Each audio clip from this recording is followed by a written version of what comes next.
Tetapi setelah di penjara Magelang, saya mendapat sel yang sunyi senyap, tidak dicampur dengan para tawanan lain, dan mendapat kertas, potlot, dan meja untuk menulis.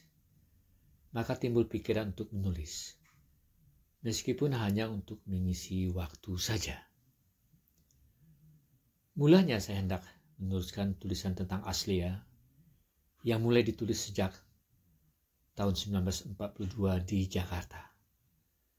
Tetapi karena salinannya termasuk bahan statistik yang berhubungan dengan ekonomi dan lain-lain tidak saya pegang, tersangkut bersama salinan Aslia, maka terpaksa menunda pekerjaan yang telah 5 tahun saya mulai. Sehingga saya terpaksa menuliskan beberapa peringatan ini. Jadi yang saya tuliskan di sini bukanlah sejarah hidup dalam arti yang sebenarnya.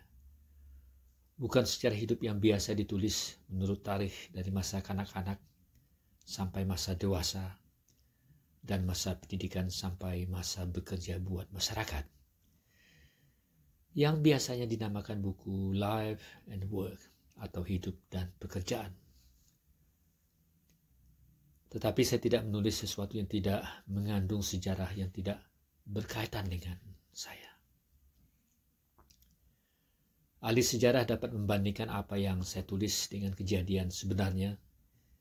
Tidak lebih, tidak kurang, beberapa orang yang namanya saya sebutkan di sini dapat dicari dan ditanyakan oleh mereka yang berkeinginan.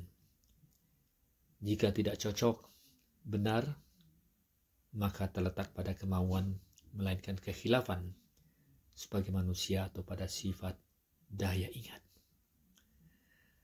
Apa yang saya tulis hanya sebagian dari sejarah yang erat hubungannya dengan mengupayakan kemerdekaan dalam arti politik dan ekonomi.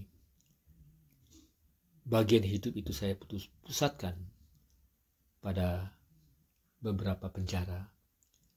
Berkaitan dengan itu, beberapa penjara diberi penjelasan oleh keadaan sebelum, sedang, dan sesudahnya saya masuk penjara.